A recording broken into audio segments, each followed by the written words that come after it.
that we have our transmission in with the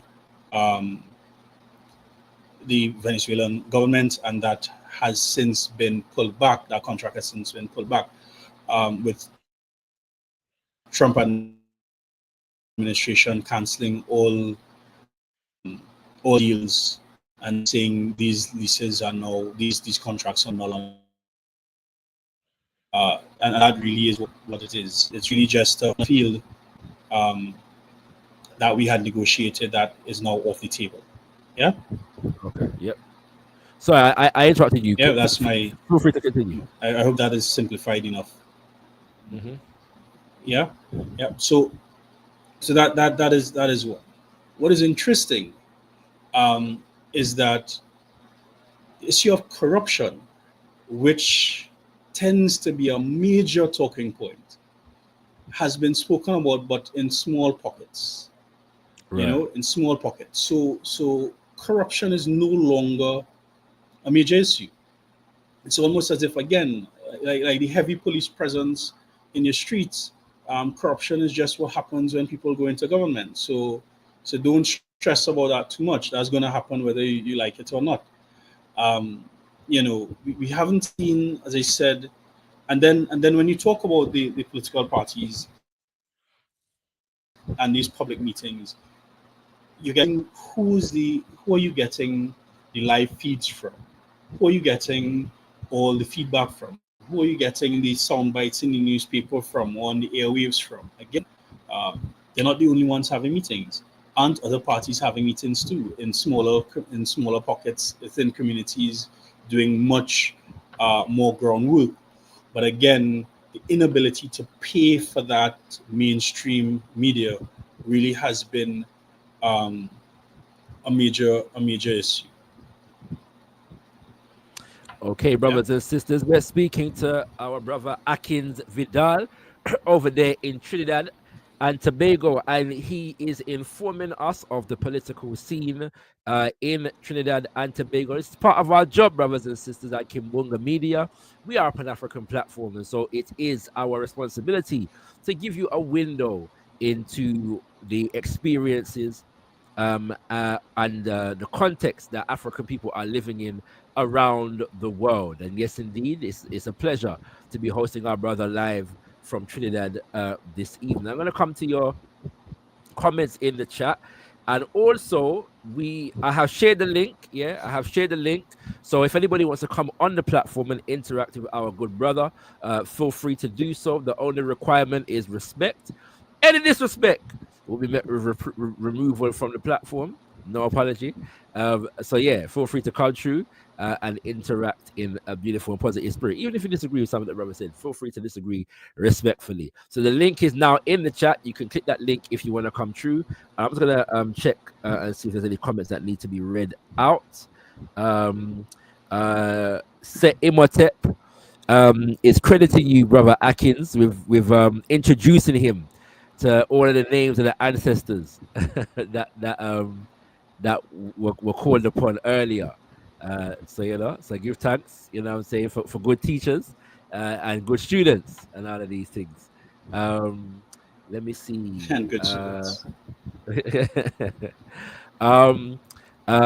Kimbunga says, Gary Griffith, former commissioner of police and minister of national security.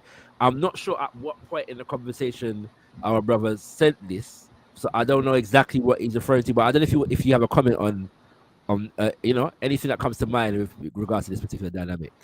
Yeah. So his political party is the National Transformation Alliance. Started off with as part of the accommodation with Kamal Prasad Bisesa, and there was a fallout. I guess the details of which we will never know, although they try very hard to tell us some of it. But so he has now moved away and he's running his own campaign. Yes, as a former commissioner of police and former minister of national security. And his party does have he has some traction. Holding those positions present you as a major public figure. For the last 30 years, national security has been one of our main challenges. So most of the population will be able to probably tell you who the Minister of National Security is at any given point in time, as opposed to any other minister, because that's the one that they're going to see the most. So I think that in that way, he has really been able to create a very high public profile for himself. The extent to which that will translate into success at the polls is left to be seen. All right. And let me see. Okay, so Imhotep is also saying that there was a state of emergency, but there wasn't a curfew. Okay, I think that's in response to me talking about carnival and whether it's going to affect the carnival. And he also says there wasn't any curfew. Yeah, he also I think he's politely correct because you refer to Stuart Young as the Honourable Stuart Young. He's it's the dishonourable Stuart Young. Why might our brother say Imhotep be referring to Stuart Young as dishonourable? Well, one of the things that age brings, and that's why young people lead revolutions.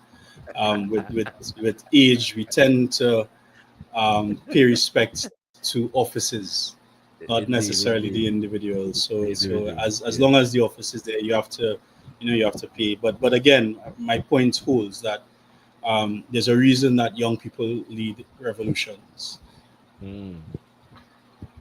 So what give us some context though into Stuart Young and his honorability or lack thereof. What is the perception of him and what he's about to be doing as far as being a prime minister?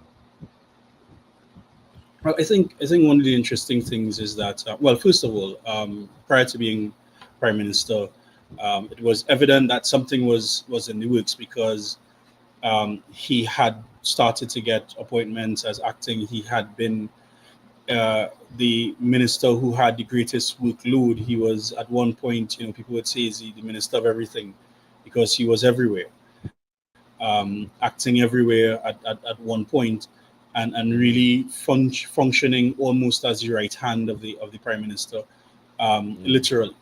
And what is interesting is that in the conversation about African Indian politics, you introduce a member of the Chinese community as a political leader of one of these these parties, which puts a spoke and bogey into the whole African Indian race dynamic. And again, and I think that, but I don't know the extent to which that and necessarily takes away from what the party is, because one of the things, one of the descriptors that the PNM has had to deal with in the recent past is a party of the elite, meaning that while yes, on the surface they were the African visage that's who you're seeing, that in large part they represented the elite within the society, and that they really, the policies and so on that directed were really for the those who have, and the last prime minister, Dr. Christopher, didn't help himself when he went onto a platform, and he said, he spoke almost to trickle down economics, where his role is to get the rich richer and they will help the poor, that, and so I think maybe in the 1950s, excuse me, maybe in the 1970s, sorry, had Stuart Young become prime minister of the PNM, it would be shock and awe and so on. But I think because the party now has this descriptor and is now dealing with this narrative, having a Stuart Young appointed as prime minister and so on feeds into the narrative even more, so and I don't think that anyone is articulating things about him, his personality, and who he is as an individual, and so on, right? Although that also came up very recently, where a 30-year-old issue from when he was in school came up, matter of bullying and so, which, you know, these things will happen. This is politics. And politics is going to mean that whatever skeletons you have, they're going to come out because somebody will find them and somebody will put them in the public domain, because that is somehow going to determine whether you are fit for office or not. But that is again stemming from maximum leadership politics, where winner take all. So when you're playing that zero-sum game, you have someone winning 50% of the vote or 51% of the vote, and the other 49% for 5 years have to feel as if they belong, have to feel as if they're not part of anything, have to feel as if everything is happening around them, and they just have to wait their turn. So what do you think is going to happen when their turn comes and they're the 51? Yeah, they're going to play out all of that resentment. They're going to play out all, and that has been the politics of us. That has been the politics of the Caribbean. And one of the things I remember talking about in another group was this thing where we also want to determine whose pace is more legitimate than whose experience is more legitimate than whose. In a Caribbean context, we are all post-colonial. And when we start with that, then maybe we can start to have conversations about a society, elected society. I mean, C.L.R. James, A Case for West Indian Self-Governance, he speaks to this. Eric Williams in Capitalism and Slavery, he has a quote where he says that, you know, it is the Indian, Chinese, Syrian, African colonialism was foisted on all of these people. Right? The extent to which they interacted may have been different. But if you hold that true and use that as your analysis, then you begin to understand some alliances make sense. You begin to understand how some divergences make sense because of where people were positioned, but they were all part of this colonial structure. Yes. So, but brother, you began by you know, espousing your credentials as a crystal ball wielder of elections, in Trinidad and Tobago. So, what is your prediction, my brother, for the 28th of April? What's going to happen?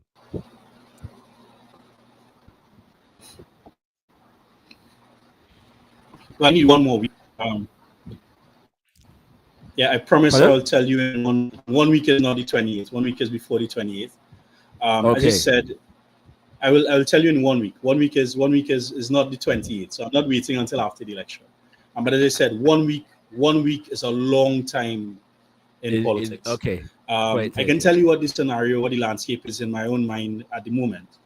That one, it is my view that the United National Congress is going to hold on to its 19 seats that it has. I don't think the People's National Movement has done enough to depose them of any of those seats that they have. So they're going into the election with their 19 secure. What does that mean? That means that for me, the election is actually going to play out in the incumbency seats, and the seats held by the PNM, the marginal seats currently held by the PNM. And the most important of those is Tobago. Because if Farley's team is able to take the 2 seats in Tobago, what that then means is that 19 and 21, and so it means that the People's National Movement could very well find itself on the opposite side of another NAR scenario, even though it may not be with the same numbers. They can definitely find themselves in a situation where Tobago determines who's the next government of Trinidad and Tobago. I think very strongly that is where we are. I think all eyes have to be on Tobago, and for me, that real battleground in this election here, what happens in Tobago is going to determine where we go next. Okay, beautiful. And then let's look at now more grassroots organizing politically. Yeah. As I said, I'm a Garveyite. And the Garvey movement in the 1920s and 30s very strong in Trinidad. And many of the members of the Working Men's Association were also members of the Garvey movement. So there's a significant crossover there. So how strong are labor movements, grassroots organizations in Trinidad at the moment, and to what extent are they affecting the people politically or the political parties politically? Yeah, and that is so. In 2 minutes, if I could try, and you actually start. Excuse, sorry, and you actually start in a really good place, because that version of the Working Men's Association, which really comes into existence in 19. That one was 1918, where Sidney DeBoog and others take the helm, and they're the guys who are the Garveyites. They lead the first national strike in Trinidad and Tobago in 1919, and then they get deported. So they get deported, and then the organization is almost ceremoniously handed over to Captain Cipriani, which really makes it a shell of what it used to be. Yeah. So, and that has been the story of labor. There's been a concerted effort to keep labor out of the politics in the Caribbean, and more specifically in Trinidad and Tobago. So whereas our acts, our Trade Union Act, the initial Trade Union Act of 1932, explicitly excluded trade unions from taking part in politics. Up to today, trade unions cannot take any union funds to put into any political party. They have to have a separate account, and the members have to vote on this, and so on. And it speaks to the fear, in my view, quite frankly, of what well-organized workers are capable of. Right? October 1919, right? I mean, we know what is happening. We know what happened in that scenario. The thing is that I think the workers are the ones who are not clear on how much strength they have if they work together. And whether you've been run by the UNC or the PNM or the NAR or whoever else, as a worker, you still go to your trade union for the same grievance. You go to the trade union for the same issue. And you've been having the same grievance issues since, so how many years of these grievance issues are you going to have to go through to perhaps determine that, hold on, maybe there has to be another way. And so I embrace when trade unions, in this case where the OWTU has gone into the ring, and people have to move away from this thing where they want to decide, okay, if you're going in, well, then you should go in on this side, and I will support your decision if you go in on the right side. Then no, you're not supporting the decision to go in. You're talking about party politics and narrow partisan behavior. It's either you think trade unions should be in politics or you don't. It can't be based on which party they support. So I'm very happy when the trade unions step up, because the next evolutionary step for that, hopefully, is that they get plans in themselves and in their membership to do it by themselves, for themselves.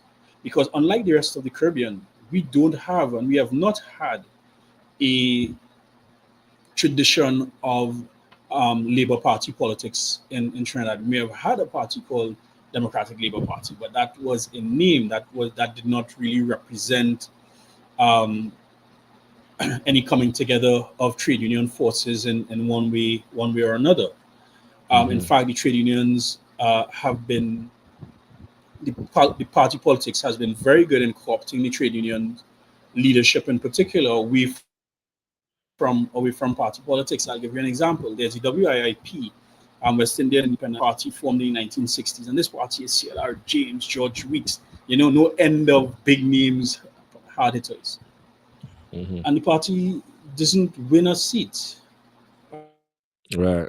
The party doesn't win a seat. They why? Because the same workers who would put all their faith in George Weeks and negotiate for them they don't see George Weeks as a potential prime minister, as a potential MP, as a person.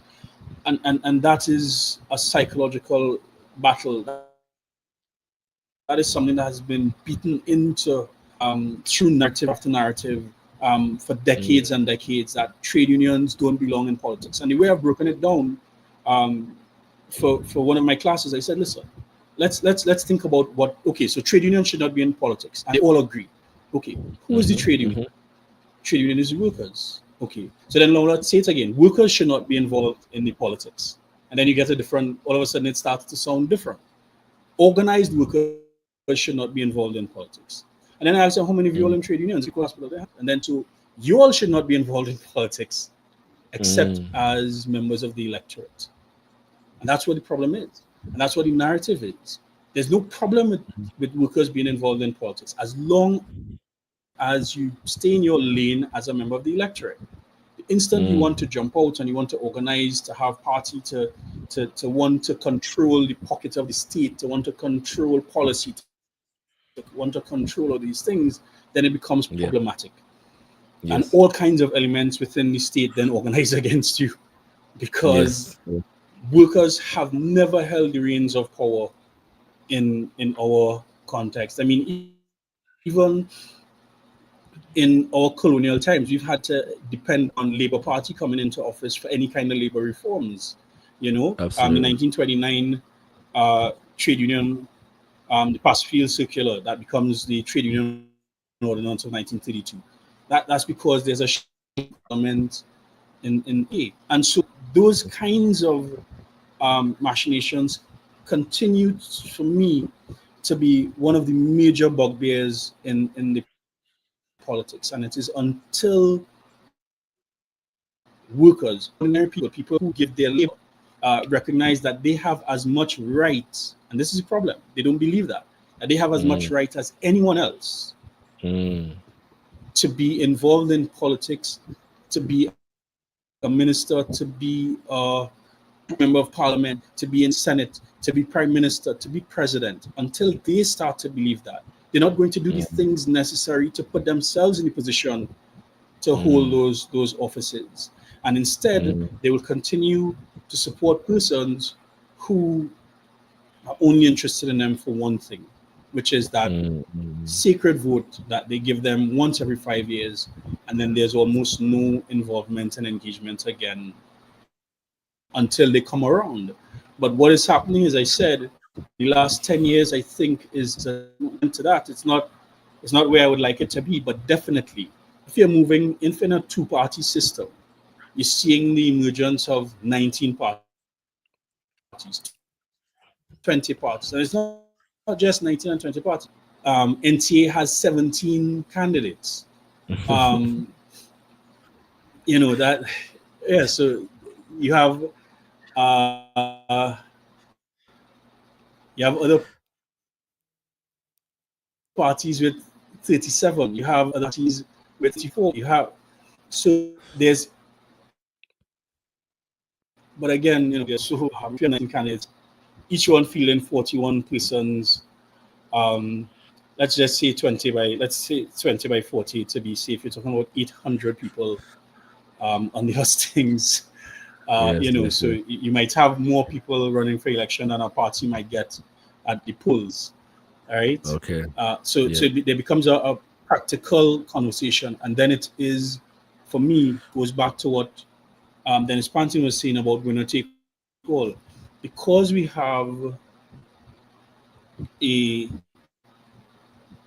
winner take all political structure, you end up with 20 parties, because no party thinks that if I endorse this person, that if they go in, there's going to be a space for my platform, because it's their platform, it's not ours. Okay. And until we change that, right, that we can have confidence that I can support someone else to carry my platform, support someone else, at least carry part of my platform. I think the coalescing of ideas is going to be difficult, and we're going to continue. So we're going to have this phase of 20 parties running until I think someone emerges who can really speak to the concrete things and give these persons the kind of confidence that, yes, maybe if we work together, we'd be in a lot better position, because that's one of the other things that is interesting in politics now, that when you have a divided opposition, all of these parties grabbing at the office, it generally benefits the party in power. Except Okay. that in this case, it's really only about 3 or 4 parties that have large numbers running. So Yeah. those that have 1 and 2 and so on, their impact really is going to be minimal. You know, Okay. even 17, I think, is a little low to really have a significant impact in terms of mobilization. My brother, brother Sir Imhotep was about to come on. He's got to do something quickly, so we're approaching the close of the show. I do want to hold out for him to come back though, and ask you what might be to the untrained ear, an unrelated question. But how closely do you follow cricket?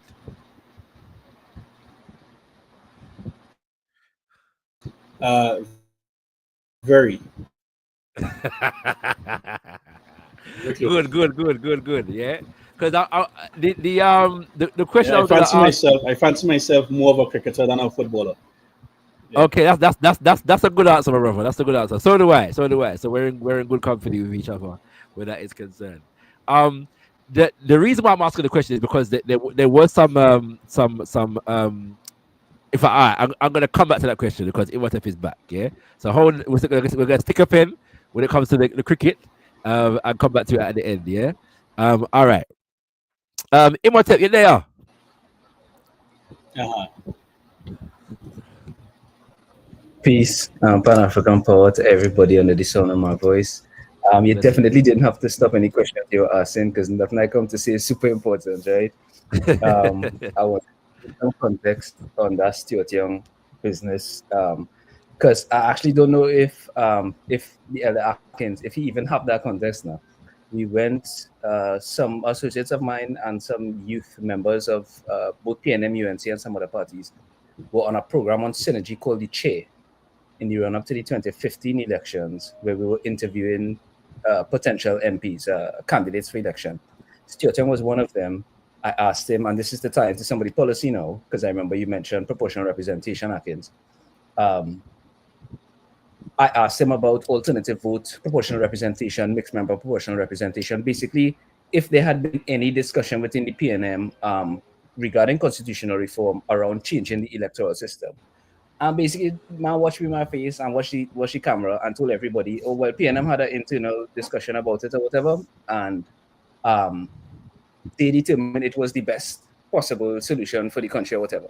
But first past the post, these things are mathematical systems. They have like definite results over time. And so first past the post is very literally the worst possible mathematical electoral voting system, at least as far as I'm aware. And so it is a blatant lie. Either you didn't do the analysis, or you did the analysis and you want to use it for PNM's own means as opposed to best for the country. So ever since then, since I realized without blinking, he was very willing to just lie to the public, either in ignorance or maliciously. I don't want. I can't trust him whatsoever. Mm. But that ties into hopefully something that Brother Akins might be able to elaborate on.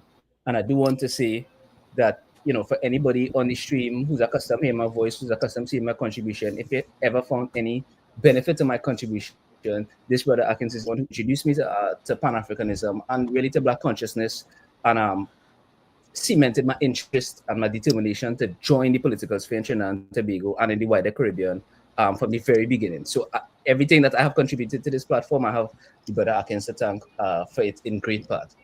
Right? I wanted you to speak about potentially, if you have an opinion on my preference is alternative vote, but a very specific electoral system, Brother Akins, that we could move from first past the post into maybe for the next, maybe not this 2025 election, but as in the 2030 election, that would immediately solve some of the issues that we are facing. Because I remember you were mentioning it, and it seemed like you weren't too convinced that it would be super effective.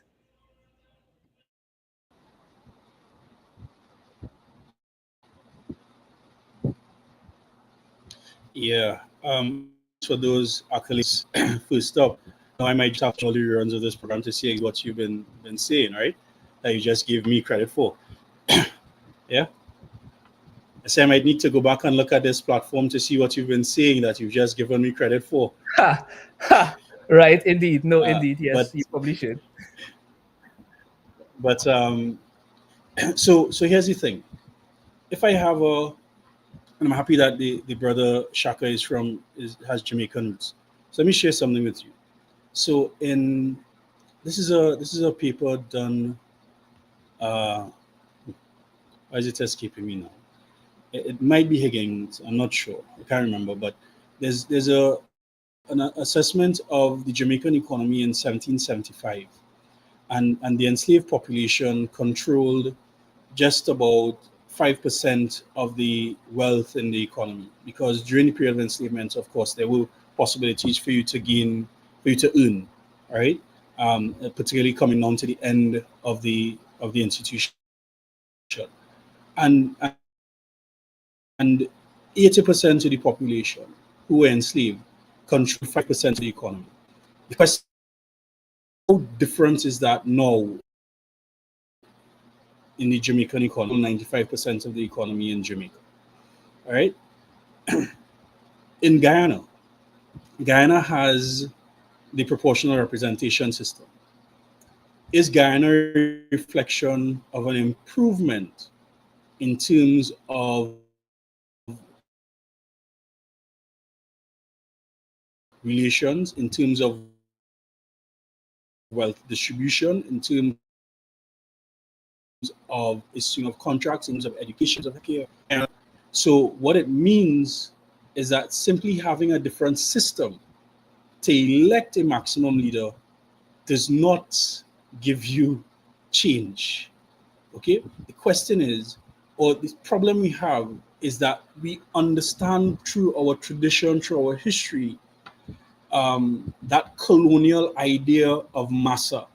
And so when we get elected, we become that, because that's what we know. That is our experience. That is what we think leadership is. That is what we think. That's the only thing we think leadership is. That once I speak, everyone must listen. When I say jump, you ask how high. That is what leadership is, where I have absolute control. You remember many years ago, one of the MPs, we in charge now. Yeah, because that is what we understand it to be. The question has to be, how do you devise a system which moves away from and really divest that power from the members of parliament?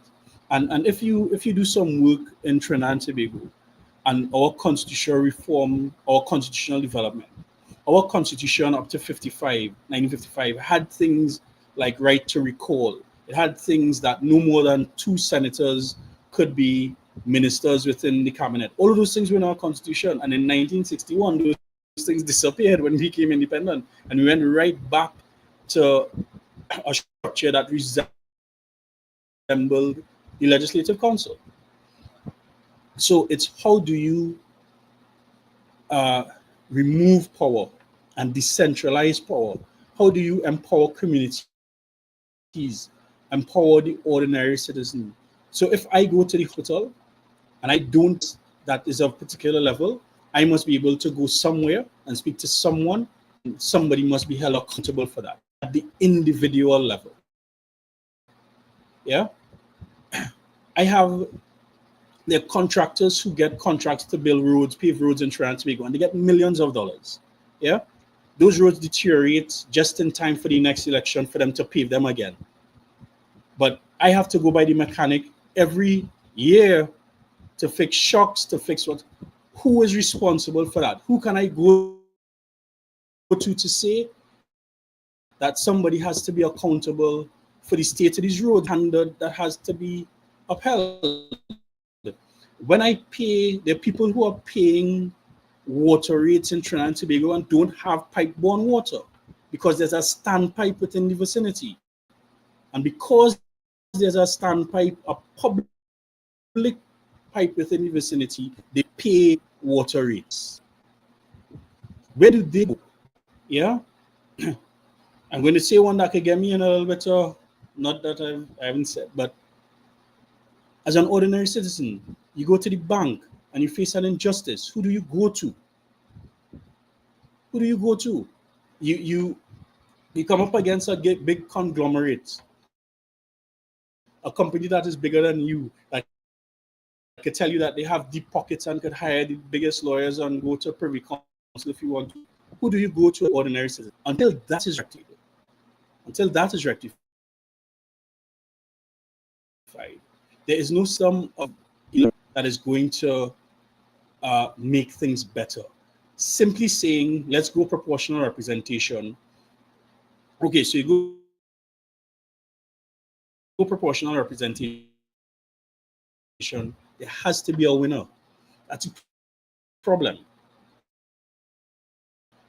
Because you have a winner, somebody is going to win. The question is, what does winning? I have control over everything.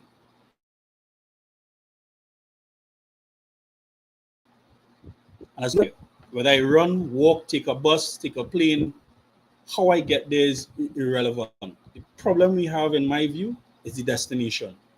That office of Prime Minister, quite frankly, has to be divested. It has, and the powers held by that office right now, it simply is untenable, and it creates to be accountable in any real way to anyone, because with our system, while we claim it is a Westminster system is 600 seats. We have 40 seats. Everyone in our parliament, sometimes when a government wins, everybody becomes a member of the cabinet. So you have cabinets that are 29 members large, 23 members. Everyone is a member of cabinet. That means the persons who sit in the executive are also going to now report to themselves in the administrative arm of the government. That doesn't make sense. It doesn't make sense. And you have to have something that says, listen, you can't have every member of parliament sitting as a member of the executive. Who is going to rein them in and hold them back? No one. So himself is reporting to himself in the parliament, and we believe that when himself comes to himself in the parliament, that we're going to get a different position. You know what we've started to do? I can't tell you the last time we've passed a bill in Trinidad and Tobago that required a majority bills, because no one cares to get into debates to try to win the support of the other side. Yeah? So when it gets down to it, they will say, she will say, all right, we're going to now do the segregation, and everyone has to now say how they voted. All right? And when everyone says how they voted, it doesn't matter, because the breakdown is still the government has the majority, and they will always have the majority. They will have the majority whether it is proportional representation or first past the post. They will always have the majority. What we have to rein in is what that majority does. And democracy cannot be the majority riding over. We have to, I know we're coming to an end, and I want to make this last point. One of the things we have to deal with is where to vote, we're in a democracy, because we're allowed to vote. We've been voting since 1946. We were not independent, we were colonies. We were voting since 1946. So democracy and that equation is wrong. And then there's another important point that he makes. He asks if 12 men consider whether or not they should kill me after they rob me. Is that conversation a democratic conversation? And it could never be, because democracy has to take into account the well-being of those who are making decisions and those on whose behalf a decision is being made. And we're not getting that. We're getting all again, it's about people sitting in ivory towers and determining for the largest of the population. And what we're going to see in this election here, I think, quite frankly, in as much as we have these 17 parties running, we're not going to see 70% of the population come out. We're going to probably see an election which is below the national average. Right? We're probably not going to hit that, because people, quite frankly, are not interested in the talk and the commerce and the bacchanal and picon and whatever. Because on the 29th of April, they'll go and do the work same way. They have to go to work. They have to go to work the same. The 28th is not going to suddenly have water running into their pipes. The 28th is not suddenly going to have a safe travel morning and get home safely after they're doing jobs that they have to do, because wages don't allow us to work one job. You have to have a second job. And so women are doing all these security jobs, working 12-hour shifts, traveling at whatever hour of the night. Those are the issues that, in my humble view, need to be preoccupied in our conversations, in my humble. Yeah, and I think I'll stop there, because you're muted, brother. I could rant on for another. No, it was an excellent and comprehensive response, my brother. It brought to mind Grenada, the Grenada Revolution, and the extent to which our brothers and sisters in Grenada were experimenting with what they called participatory democracy between 1979 and 1983, and at the point at which the revolution imploded, they were on the verge of beginning the process of writing a constitution that would have put into documentation all of what they had been trying to implement, and so much more. And it's necessary for our people across the region to study the Grenada Revolution and what they were trying to do, during those 4 years. But I wanted to close. But I do want to give you an opportunity to put on the table some of the bacchanal that you was reported on before. And if our brother Akins, our other brother, wants to respond to it. Respectfully, if you'll allow me, I actually had 2 questions I wanted to ask Brother Akins relative to what the answer he just gave, which I think probably more relevant to the conversation we're having right now. No problem. Go ahead. Yes. So you were mentioning, Brother Akins, let's say the strength of the powers of the Prime Minister in Trinidad and Tobago, and the reality that oftentimes the cabinet is composed of the government's majority in the House of Representatives. And I'm wondering if 2 things. One, you think that the constitutional ministries need to be expanded, such that, for those who may not know, and unless I'm mistaken, only the Prime Minister and the Attorney General are constitutional ministries in Trinidad and Tobago. Technically, a government can be run with only a Prime Minister and an Attorney General, right? And so the cabinet, yes. What did I say? Yeah, correct. Okay, yeah. And so I'm wondering if you think that the number of constitutional ministries should be expanded, because technically, constitutionally, all of the powers of all of the ministries are supposed, except legal affairs and the Attorney General, rest with the Prime Minister. That's the one. And then the second question is, I think we've had a conversation about this in the past, the concept of shadow ministries and shadow ministers in the opposition, which I think we get from the UK, implementing that in Trinidad and Tobago, and if it would add a lot more, what's the word I'm looking for? Let me just say answerability. I can't find my vocabulary. Answerability to the cabinet in Trinidad and Tobago. 2 of. I don't know if I understand the distinction you're making, but basically make it that there are other people beside the ruling government. The last part. I don't know the distinction. I don't understand the distinction that you're making, but I'm saying that the government. They said accountability to the cabinet. I'm asking if what you mean is accountability of the cabinet. Yeah, yes, I suppose. Yes. Right. Yes.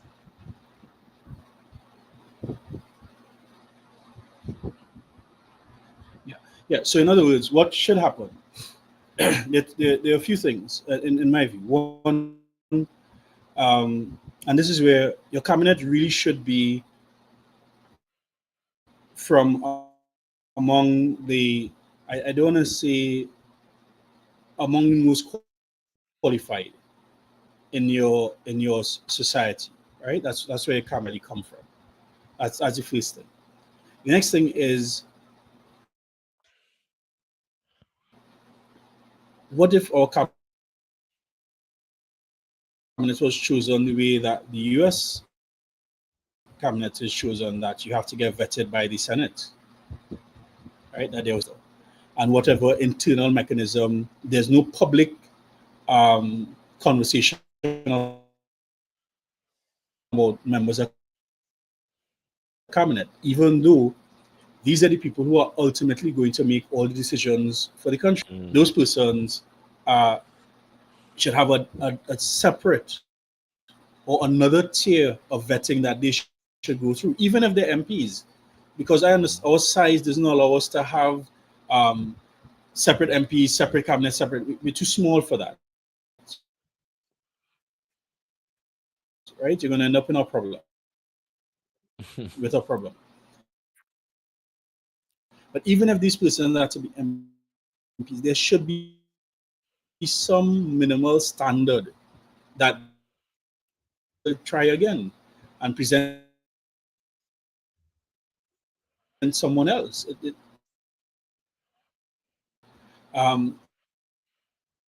Because what the cabinet presents,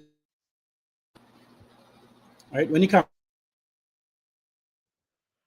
cabinet brings the law to the parliament, how is the parliament going to, in a serious way, dissect these laws presented by the cabinet if the same members who are in the cabinet have to come and debate the laws before the parliament? It's the same people. It's literally the same people. So they're not going to have a different opinion when they were in the executive sitting down coming up the law. When they came to present law to the population through the parliament, they're not going to have a vision. So what are we doing? We waste. So a lot of time that we spend in parliament is wasting time because we already know where to go. The cabinet doesn't say. You don't need to speak for 75 minutes to tell me what I already know the conclusion to what you're going to say, right? So I think that we have to.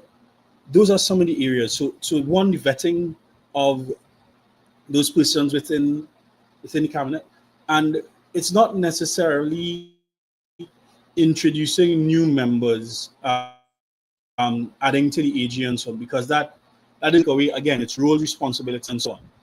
You have the Constitution is an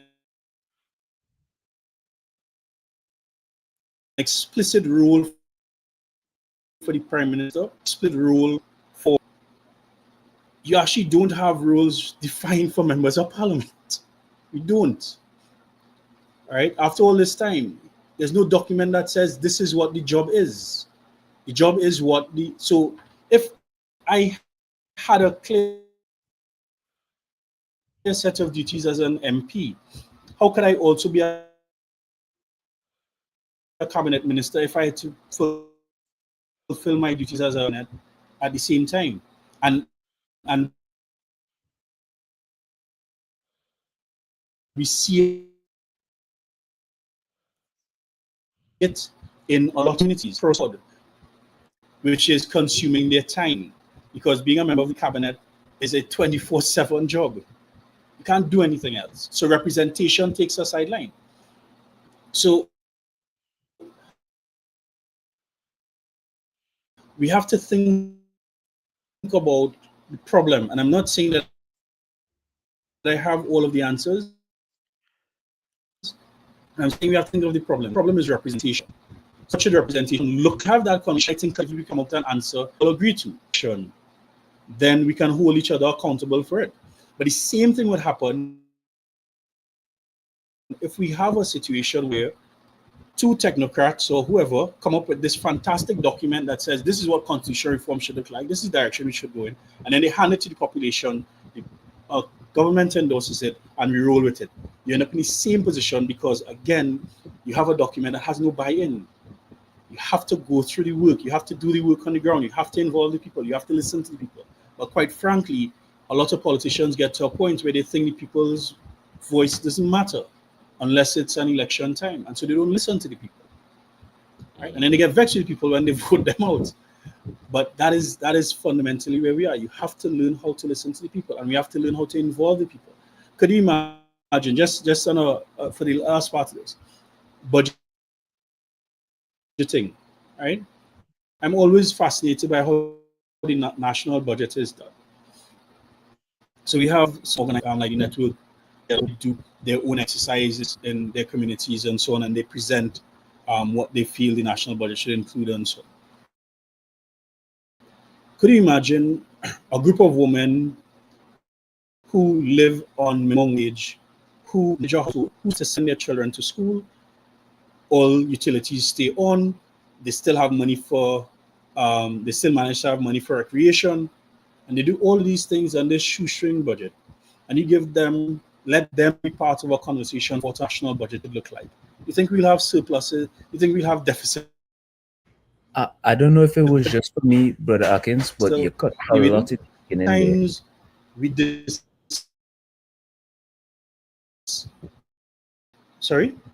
You hear me? I don't know if it was for me alone, but yeah, cut out a lot in the beginning, so I couldn't follow what you were saying in the end. Yeah, you hear me okay? Yeah, I'm making the point that sometimes we dismiss the contribution of people.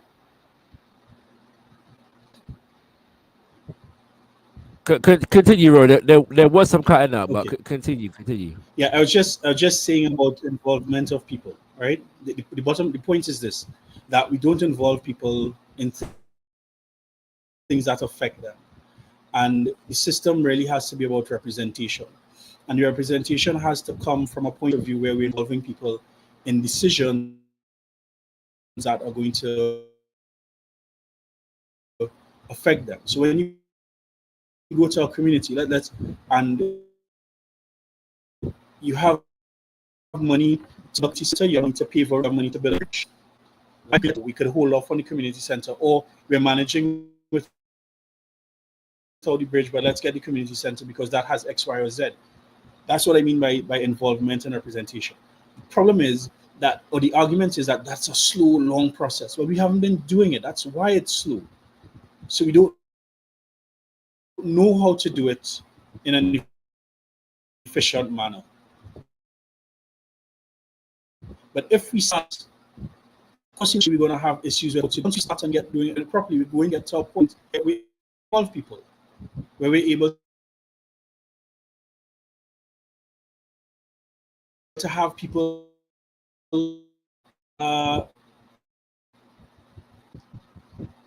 be more part of decisions. So when things are done, did that come across okay?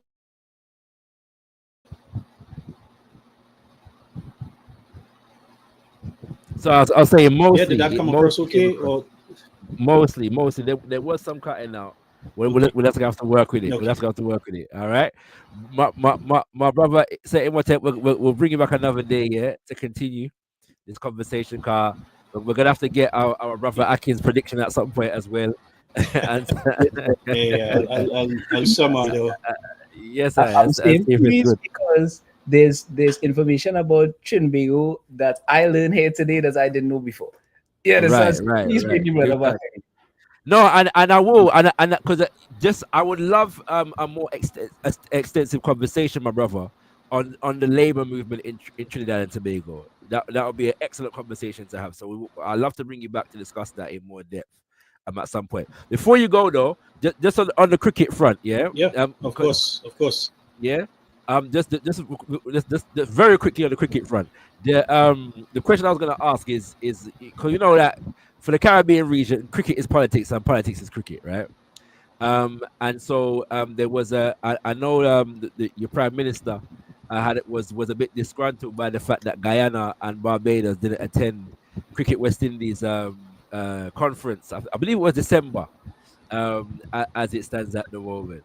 So I was going to ask you just a general question in terms of how you think that the region relates to each other, and the fact that cricket is the only thing that they, as is often said, that the Caribbean comes together for. But even that, there seems to be some cracks in that at the moment.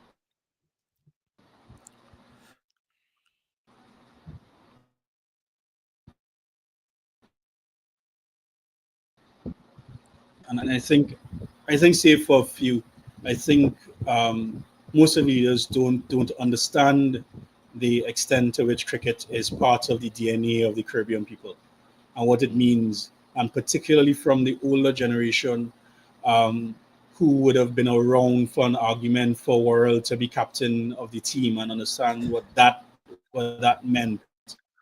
Yeah. For our West Indies with I Fire in Babylon was a fantastic documentary. I mean, and you listen to directly from Viv Richards, and he was talking about the fact that when they beat England, all these Caribbean people who were working in these hotels as dishwashers and maids and so on, the guests could not look them in the eye. And these Caribbean people, for these few days or few weeks, could walk with their chests pushed out because they just beat England badly, And there was a transcendence of the win. So it wasn't just about Viv Richards batting and Clive Lloyd and whoever else. It was about the entire Caribbean people feeding off of that energy. And I think that is what we lost in the 80s, late 80s into the 90s, quite frankly. That I think the cricket became more about the administrators and less about the people.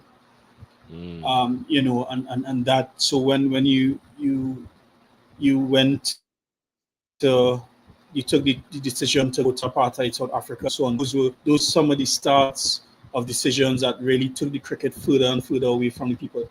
And then when with ICC, and I understand rules and regulations and so on, but I think as Caribbean people, we ought to have taken a stand.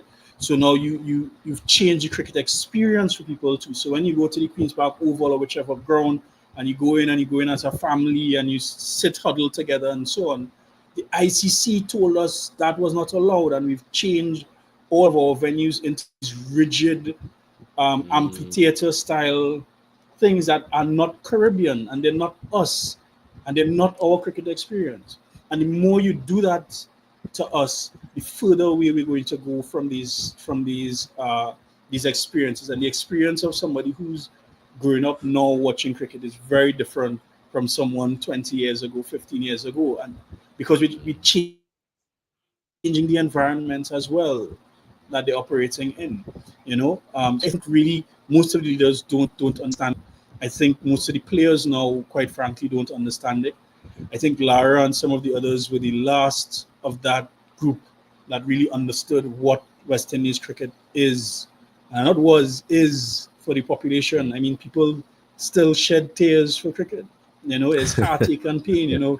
I have some friends, and we have this banter going on because we will watch West Indies play religiously, but you just hoping against hope in this game that we get it right, and that is what it is for us, and that brings us together so much more than I think the politicians could understand. And if they understood it, let me tell you, and CLR James Beyond the Boundary is exactly this, understanding the relationship between cricket and the people. And I think if politicians understood the cricket and what it meant to the people, that group will stay in office for 100 if they understood that nexus between the Caribbean people and cricket's West Indies. So we could have a talk on cricket as well. Absolutely, my brother. We have to make that happen. I would love to bring you on with my father to discuss cricket. So we'll see if we can make that happen as well. We'll see if we can make that happen. My brother, you've done us a beautiful service this evening, this afternoon, depending on where we are in the world. So thank you very much for coming through. And we'll pay attention to what's happening in the election, and knowing that we'll connect with you soon. And I would love to bring you back for a proper comprehensive history of the labor movement in the Caribbean. So thank you, my brother. And please do enjoy the rest of your day. Okay, thank you very much for having me. Greatly appreciate it. Yes, sir. Thanks Yes, for listening yes, and watching. Blessings, blessings, blessings. All right, brothers and sisters, as I close out the show right here, giving thanks to our brother Akins Vidale, giving thanks once again to our brother Seth, who was able to make this connection and make this show possible. And no doubt we're gonna do more work in terms of connecting with our people in Trinidad. Me soon come see you, me soon come see you over there in Trinidad and Tobago. You know what I mean? And I always said, I wanted to make it to Carnival before I reach 40. Well, I'm not going to achieve that, brothers and sisters, but, you're never too old for Carnival. So you got to see me at some point, you know what I mean? I want to go Cambule, and then, we can go in the Carnival vibration. So we give thanks to our brothers and sisters over there in Trinidad and Tobago. I know many of you are watching right now. And so we love you. And if you're not subscribed to Kimbunga Media, subscribe to Kimbunga Media. We try to keep as much as possible as in terms of our capacity, a purview of the African world in the Caribbean and on the continent and throughout the Americas and Europe, brothers and sisters. So do stay tuned for more as we develop more, pre-recorded show content as well as live interviews such as this. Want to remind you, brothers and sisters, that we are in the celebration of the centenary of Omowale Malcolm X, Frantz Fanon, and Papa Patrice Lumumba.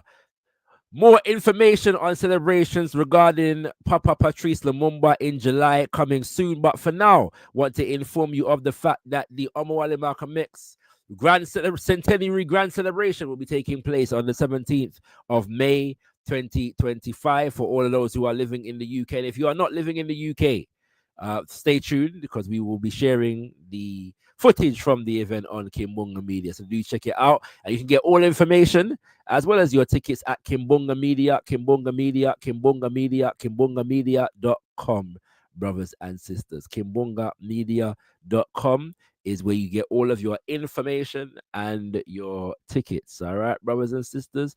And we want to give thanks again for all those viewing eyes and listening ears that tuned into our show this evening. What's happening, Wagwan, in Trinidad? And with that, we say unto thee, Tendai Mwari, be thankful unto the Mother, Father, creative life force of the universe. Kudzai, Mudzimu, Mukuru, we give praises unto our great ancestors because our ancestors are worthy to be praised. Abibi Tumi, Abibi Fahodi, African power and African liberation for all African people. Ashe, Ashe, Ashe.